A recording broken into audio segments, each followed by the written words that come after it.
नमस्कार साथियों, हमारे YouTube चैनल में आप सभी को स्वागत है। साथियों, आज की वीडियो में बात करेंगे आरआरबी एनटीपीसी CBT1 जो 6 जून 2025 को जो एग्जाम हुआ था उसके कुछ प्रश्नों के बारे में। चलिए तो इसे आज सॉल्व करते हैं। पहला प्रश्न की बात करेंगे तो इस प्रकार की है।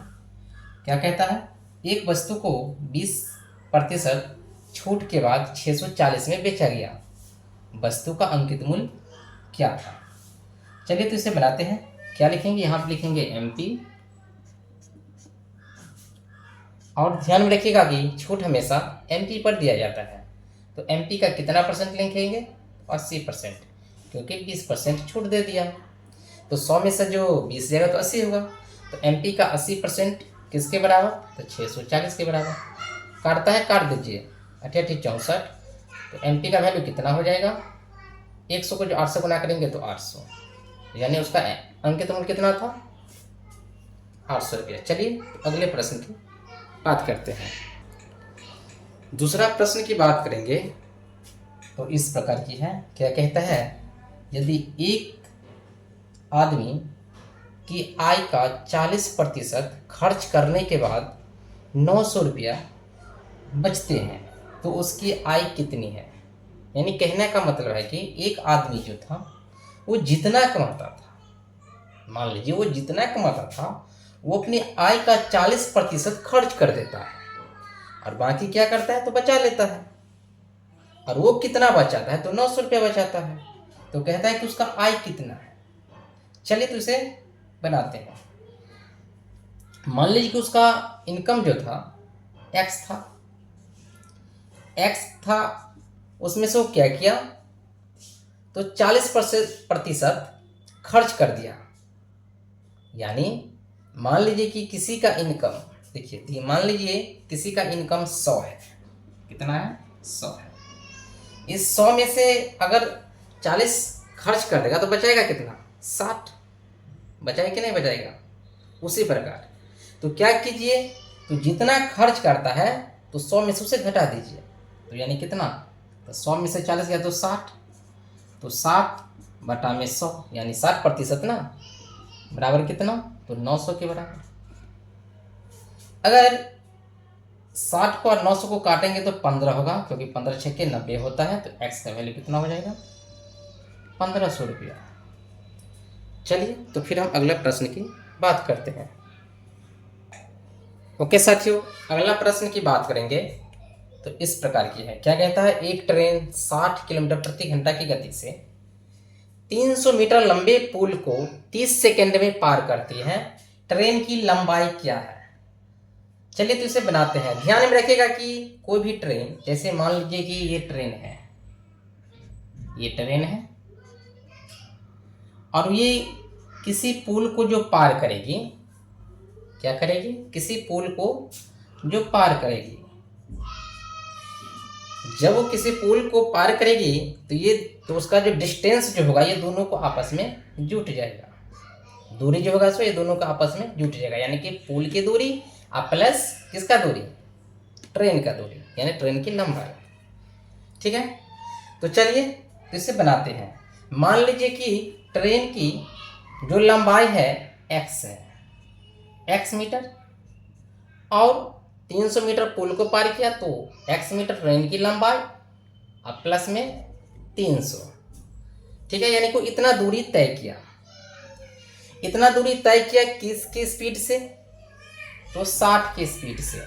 ध्यान में रखिएगा कि ये जो है सो मीटर में है और ये है किलोमीटर प्रति घंटा में। इसीलिए किलोमीटर प्रति घंटा को मीटर प्रति सेकंड में लाने के लिए 5/18 से गुना करते हैं। क्या करते हैं, 5/18 से गुना करते हैं।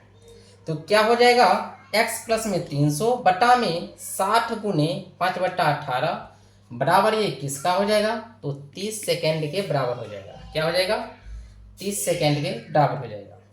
अब हम क्या करेंगे, तो लिखेंगे x प्लस में 300 बराबर 30 गुना 60 गुना 5/18। चलिए तो इसे काटिए, कितना हो जाएगा, 10 छक्के 60 हुआ, अच्छे तरीके 18 हुआ, और 3 को जब 30 से काटेगा तो 10 हो जाएगा। तो कितना हो जाएगा, x प्लस में 300 बराबर कितना हो जाएगा 10.100 गुना 5 यानी कि 500 हो गया। अब क्या करेंगे तो x बराबर लिखेंगे 500 घटे 300 यानी कि 200, यानी कि उस ट्रेन की जो लंबाई होगी वो कितना होगी तो 200 मीटर की वो ट्रेन होगी। ओके साथियों, चलिए तो फिर चलते हैं अगले प्रश्न की ओर। ओके साथियों, तो अगला प्रश्न की बात करेंगे तो इस प्रकार क्या है, क्या कहता है, किसी संख्या का 25% उसका 1/4 भाग होता है और 1/5 भाग 20 होता है, तो संख्या क्या है। साथियों इस प्रकार की क्वेश्चन को हल करने के लिए आपको ऑप्शन चाहिए, लेकिन आसान है, बहुत आसान है। जैसे मान लीजिए 25% का मतलब क्या हुआ, तो आप कहेगा 25% का मतलब होता है 1/4। देखिए 25% बराबर क्या लिखेंगे, 25 में 100 यानी कि 25 चौका 100 यानी कि 1/4। तो मान लीजिए वो संख्या जो होगी वो हमेशा 100 होगी। क्या होगी, 100 होगी। इसलिए इस प्रश्न का उत्तर जो हो जाएगा 100 हो जाएगा, यानी कि संख्या बराबर कितना 100, संख्या बराबर 100। चलिए तो इसे जांच लेते हैं।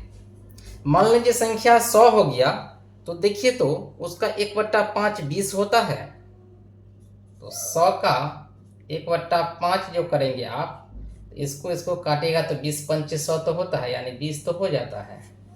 तो क्यों नहीं उसका आंसर 100 होगा, इसलिए इस प्रश्न का जो आंसर होगा 100 होगा। चलिए तो अगला प्रश्न की बात करते हैं। ओके साथियों, अगला प्रश्न की बात करेंगे तो इस प्रकार की है, क्या कहता है, देखिए 2 आदमी और 3 लड़के किसी काम को 10 दिनों में पूरा करते हैं। 4 आदमी और 6 लड़के उसी काम को कितने दिनों में पूरा करेंगे। तो देखिए ये मेल हुआ, ये बॉय हुआ, और टाइम कितना लेता है। सो देखिए जब 2 आदमी था और 3 लड़का था तो टाइम लेता था 10 दिन का।